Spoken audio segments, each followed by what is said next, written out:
सत्यता ये है कि जब तक आप गरीब बनने की एक्टिंग नहीं करेंगे तो गरीब से वोट लेंगे कैसे?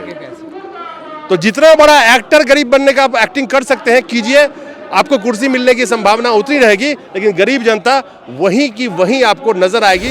अब एक चीज बताइए, बहुत सारे लोग ये कहते हैं अरे यार विश्व में प्रधानमंत्री, विश्व में अगर नाम है तो देश के गरीब तो त्राई त्राई कर रहे हैं। अच्छा एक बात बता, अच्छा मेरे कान में बताना कि कितना पैसा दिन में ले जाते हैं, मतलब अलग अलग तरीके से वसूली वाले तो ऐसा है जी, वो तो चुपचाप एक मेंबर रख रखा है जैसे दलाल। चाइना तो गया तेल लेने, मैं सिर्फ एक चीज जानता हूँ कि यहाँ तो लोग रह गए हिंदू मुसलमान, मंदिर मस्जिद धर्म में उलझ के धर्म का चाशनी चाटते रह गए, वहीं के वहीं पड़े हो। अच्छे दिन तो नहीं है जब से मोदी जी आए, बुरे दिन नजर आ रहा है हमको तो। अरे क्या बात कर, नहीं, हम कम से कम 30-35 साल से रेहड़ी पटरी लगाते हैं, और जितने दुखी हम मोदी के राज में उतने दुखी हम किसी के राज में नहीं थे, और हम सच कह रहे हैं, चाहे हमें कहीं भी ले चलो। तुम तो देशद्रोही कर ले जाओगे यार। अरे आज मोदी जी का विरोध करना देशद्रोही है। हिंदू मुसलमान में मजा नहीं आता। नहीं, देखिए ये सब तो मुद्दा होना ही नहीं चाहिए। नहीं होना चाहिए। जब हम पिछड़े हुए देश में गिनती आते हैं तो हमें विकसित करने के लिए गरीबों ने बोरा के बोरा वोट दिए, उनको प्रधानमंत्री चुन करके लाए, और दुर्भाग्य इस बात का है जो प्रधानमंत्री जी का ध्यान हम लोगों के तरफ जा ही नहीं रहा। आज जो रेलवे स्टेशन प्राइवेट हो रहा है, गरीब जो बोरा का बोरा वोट दिया, उस रेलवे स्टेशन के हाथे में भी घुस सकते हो, कोई लगा रोड पे बेच नहीं सकते हो, स्टेशन के आसपास बेच के दिखा देना। जिनको हम चुन करके लाते हैं वही हमारे साथ विश्वासघात करते हैं। ऐसी बात नहीं है कि हम हुआ नहीं, ये तो ऐसा तो है नहीं कि आज कल ही भारत आजाद हुआ कि चुनाव हुआ वोट देखे हो। पिछले 40 साल से तो वोटिंग भी देख रहे होगे ना, जनता को भी परख ही रहे होगे ना, नेता को मतलब। तो कब तक धोखा ही खाते रहोगे ये बताओ मुझे। हाँ नहीं, धोखा कब तक आप धोखा खाते खाते बुढ़ा गए। अब नहीं, बच्चे जवान से बूढ़े हो जाएंगे धोखा खाते खाते। पुलिस से जो सेटिंग कर करके इस दिल्ली शहर में जो है अपना रेहड़ी पट्टी को लगवाते हैं, वो सबसे बड़ा प्रधान कहलाते हैं। गोदी मीडिया नाम सुना है ना? जी। ऐसे ही अब गोदी संगठन, गोदी यूनियन, गोदी एसोसिएशन, ये सब भी पैदा हो गया। समझ रहे हो? हाँ। जो आप सेटिंग की बात कर रहे हो ना, वो गोदी संगठन होती है। दोस्तों नमस्कार। अमृतकाल ऐसा चल रहा है कि आज के वक्त में हजारों रेहड़ी पटरी वाले जो हैं उनके अच्छे दिन आ गए हैं। यानी कि जो छोटा मोटा रोजगार वो कर रहे थे, उस रोजगार से भी हाथ धोने का वक्त आ गया। आखिर लाखों की तादाद में इस देश में अलग अलग शहरों में रेहड़ी पटरी वाले अपनी छोटी छोटी जीविका चलाते हैं। कोई गुटखा बेच रहा है, कोई छोटा मोटा खाने का सामान बेच रहा है, कोई कपड़ा बेच रहा है, कोई कुछ बेच रहा है, रेहड़ी पटरी लगा के गुजारा करते हैं। बेरोजगारी ऐसी कि सारे रिकॉर्ड तोड़ चुकी है। आज ये लोग यहाँ पे इकट्ठे हुए हैं, आप लोग यहाँ पे इकट्ठे हुए हैं, करीब आप कह रहे हैं कि 75,000 रेहड़ी पटरी वाले को जो सर्टिफिकेट तक दिया गया था सरकार की तरफ से, उसके बावजूद उनके सामान उठाए जा रहे हैं, उनको हटाए जा रहे हैं, क्यों? नहीं, ये तो दुर्भाग्य है। जो देखिए, आखिर मैं हाथ जोड़ करके और जिस तरह से एक विनती होता है, उस विनती करना चाहते हैं इस देश के जितने भी अफसरशाही है, और ख़ास करके जो हमारे आदरणीय, एक तरह से कहा जाए तो विश्वविख्यात प्रधानमंत्री कहा जाए, देश विदेश में इतने नाम हो गए, लेकिन भारत लेवल पे बड़ा दुर्भाग्य है कि जिस देश में रोजी रोटी कमाने के लिए 40 साल से हम लोग संघर्ष कर रहे हैं और लाइसेंस की मांग कर रहे हैं, और दुर्भाग्य ये भी है कि जो पूर्व की कांग्रेस सरकार थी ना उन्होंने ध्यान दिया, और जो वर्तमान में हमारे आदरणीय मोदी जी हैं, सबसे पहले तो उनको इस मैटर पे ध्यान देना चाहिए कि भाई रोजी रोटी हम मांग क्या रहे हैं। एक तरफ आपके पास रोजगार है नहीं, सरकारी वैकेंसियां है नहीं, और अगर जो आदमी सपोज कीजिए जिसका पिताजी कुम्हार है, जिसका पिताजी बरसों से छोले कुलचे बेचते हैं, अगर उसका बेटा भी उस टैलेंटेड के आधार पे वो कुलचा ही बेचना चाहता है, क्योंकि एक डेवलपमेंट करने का एक वही उसके पास साधन है, अगर वो कहीं कुलचा बेच करके अपने बीवी बच्चे माँ बाप को पैतवाल करना चाहता है, तो क्या मैं इस देश के जितने भी लोकशाही तंत्र है और खास करके प्रधानमंत्री जी से निवेदन है कि इस चीज़ पे जो है विचार करें, और जल्द से जल्द जो 40 साल से जो हम लोग रोजी रोटी कमाने की मांग कर रहे हैं उस पर हम लोगों का जो है लाइसेंस मिलना चाहिए। तो प्रधानमंत्री जी तो खुद कहते हैं कि ये बहुत गरीबी देखी है, उन्होंने गरीबी में पले हैं। उन्होंने खुद कहा था उनकी माता जी घर में बर्तन मांजती थी, तो फिर गरीबों का दर्द उनको समझ में क्यों नहीं आता? नहीं नहीं, दुर्भाग्य इस बात का भी है कि देखिए जो चीज हमारे माननीय मोदी जी नहीं करेंगे, मुझे नहीं लगता है कि इस देश में जो है गरीबों के लिए कभी उधार हो सकता है। क्यों? क्योंकि इसलिए प्रधानमंत्री जी बनने से पहले इस तरह का कहावत था कि भाई फुल बहुमत की सरकार नहीं आएगी, और हम लोगों का भाग्य हुआ, गरीबों का भाग्य हुआ, और गरीबों ने बोरा के बोरा वोट दिए उनको, प्रधानमंत्री चुन करके लाए।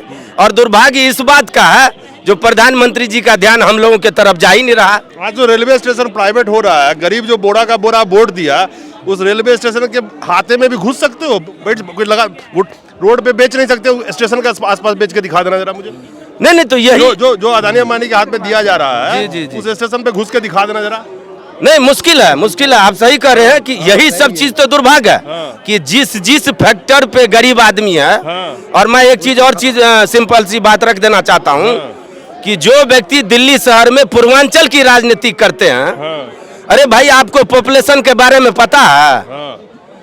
ये रेहड़ी पटरी पे भी ज्यादातर पूर्वांचल के लोग ही अपना रोजी रोटी रोजगार चलाते हैं। तो पूर्वांचल के लोग तो अपने में एकता ही नहीं कर पाते, रेहड़ी पटरी से आज तक ऊपर भी नहीं बढ़ पाएंगे वो। नहीं सर, एकता तो बहुत है, लेकिन हम जिसको नेतृत्व करते हैं, जिनको हम चुन करके लाते हैं, वही हमारे साथ विश्वासघात करते हैं।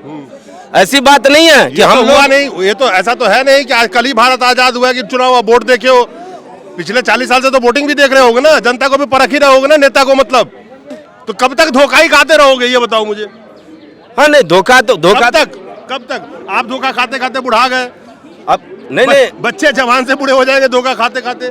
अब करिएगा क्या? अब देखिए, सपोज कीजिए कि मैं 4 ठो संस्था का, संगठन का, किसी का अध्यक्ष हूँ, किसी का महासचिव हूँ, समझे ना, और किसी का जो है सचिव हूँ।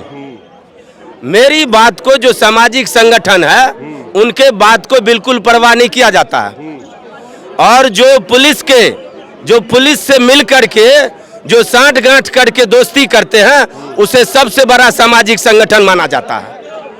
दुर्भाग्य इस बात की है, जो सामाजिक संगठन है, जो समाज को नेतृत्व करते हैं, जो समाज का पक्ष रखते हैं, उसको एकदम धजिया उड़ाया जा रहा है।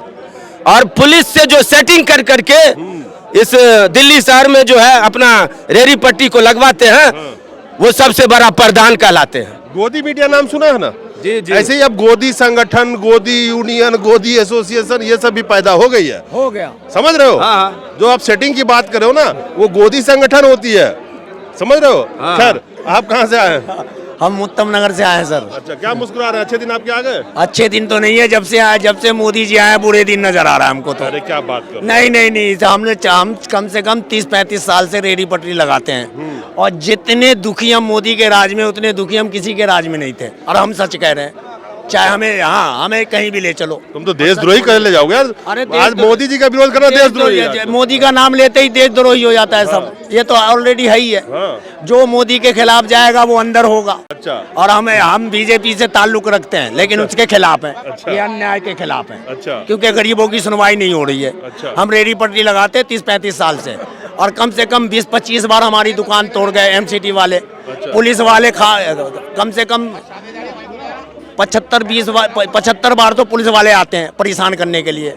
क्या जरा आगे कर लो, कभी दिन पीछे का कर लो। अच्छा, एक बात अच्छे बता। दिन आए नहीं अच्छा, है। मेरे कान में बताना हाँ। कि कितना पैसा दिन में ले जाते हैं, मतलब अलग अलग तरीके से वसूली वाले तो ऐसा है जी, वो तो चुपचाप एक मेंबर रख रखा है, जैसे दलाल। हाँ। रेहड़ी पटरी का एक दलाल होता है, वो होता है प्रधान। अच्छा। अपने सब क्षेत्र का एक प्रधान है। हाँ। वो वसूली करता है, एमसीडी का भी और पुलिस का भी और पीडब्ल्यूडी का भी। अच्छा। वो तो वो पता ही नहीं चलता कितना पैसा देता है कौन और कितना लेता है। अच्छा। आप आइए, आप मैं ख्याला में लगाता हूँ। अच्छा, आप किस चीज की रेहड़ी पटरी लगाते हैं? मैं तो वो कपड़े की है जी, मेरी कपड़े की। हाँ जी। तो आपका भी दुकान तोड़ा जा रहा? नहीं, मैं तो पटरी पे लगाता हूँ जी। हाँ। वो मतलब अब तो दुकान भाई हाँ पटरी जी, दुकान, हाँ जी। पटरी ही दुकान है ना हाँ आपकी? जी, नहीं लगने दे रहे अब तो, सर्दी से नहीं लगने दे रहे हमारी। कितना वसूली होता है पर डे का? मतलब वसूली पर डे हम मतलब 50 रुपये डेली लेते हैं हमारे से। आपसे 50 रुपए डेली? हाँ, डेली लेते हैं 50 फिर भी रुपये। दुकान हटा रहे हैं? हाँ, फिर भी नहीं लगने दे रहे। हाँ जी, हाँ जी। अरे नेताजी इधर आओ, इधर कैमरे से दूर कहाँ जा रहे हैं? नहीं जा रहे। इतना वसूली करवाते हैं, सब देते भी हैं, फिर भी दुकान हटाया जा रहा है, बताओ। हाँ तो दुर्भाग्य है ना ये सब चीज। यही सब चीज तो हमारे आदरणीय प्रधानमंत्री जी से निवेदन है कि भाई ये सब जो गरीबों की कठिनाई है, और आप भी कहते हैं कि मैं भी पूर्व में गरीब था, मैं भी चाय का दुकान लगाता था, तो कम से कम अब देखिए हम लोग तो किसी राजनीति का तो कोई मैटर है नहीं, हम लोग तो मजदूर आदमी है। तो जो मजदूर की जो बेबसी है उसको प्रधानमंत्री जी इसको संज्ञान में ले और जल्द से जल्द देखिए एक बार फिर कहता हूँ कहिए दोबारा से कि भाई आखिर मांग क्या रहे हैं। अरे रोजी देश डेवलपमेंट कैसे करेगा? रोजी रोटी कमाने के लिए ही तो लाइसेंस मांग रहे हैं। देश डेवलपमेंट करेगा गरीबी हटाओ करके नहीं, गरीबों को ही हटाओ हटाओ नहीं, ऐसे डेवलपमेंट हो रहा ना ये। अब एक चीज बताइए, हमारे मान के चलिए जब हमें आज़ादी मिली थी तो चाइना को भी आज़ादी मिला था, ठीक है ना। अब चाइना हमसे आगे हो गया, पॉलिसी उसकी इतनी बेहतर है, वहाँ पे अगर आप कोई भी लघु उद्योग कहिए। अरे चाइना तो गया तेल लेने, मैं सिर्फ एक ही जानता हूँ कि यहाँ तो लोग रह गए हिंदू मुसलमान, मंदिर मस्जिद धर्म में उलझ के धर्म का चाशनी चाटते रह गए, वहीं के वहीं पड़े हो। और देश में देखो कहीं ऐसा वोट, ऐसा कोई चुनाव में ऐसा होता है वोटिंग के टाइम में, मंदिर मस्जिद धर्म वो वोट देते हैं विकास के नाम पे, सरकार ने क्या सुविधा दिया इसके नाम पे वो वोट देते हैं, आने वाले सरकार ने क्या करेगी और जाने वाले सरकार ने क्या किया है हमारे साथ। वहाँ तो ये नहीं चलता। तो वहाँ वो विकासशील देश है, वो विकसित देश है, विकसित देश है ना। हाँ नहीं तो हम लोगों को भी विकसित करने के लिए तो प्रधानमंत्री हिंदू मुसलमान में मजा नहीं आता। नहीं देखिए ये सब तो मुद्दा होना ही नहीं चाहिए, नहीं होना चाहिए। जब हम पिछड़े हुए देश में गिनती आते हैं तो हमें विकसित करने के लिए माननीय प्रधानमंत्री को पहल करना चाहिए।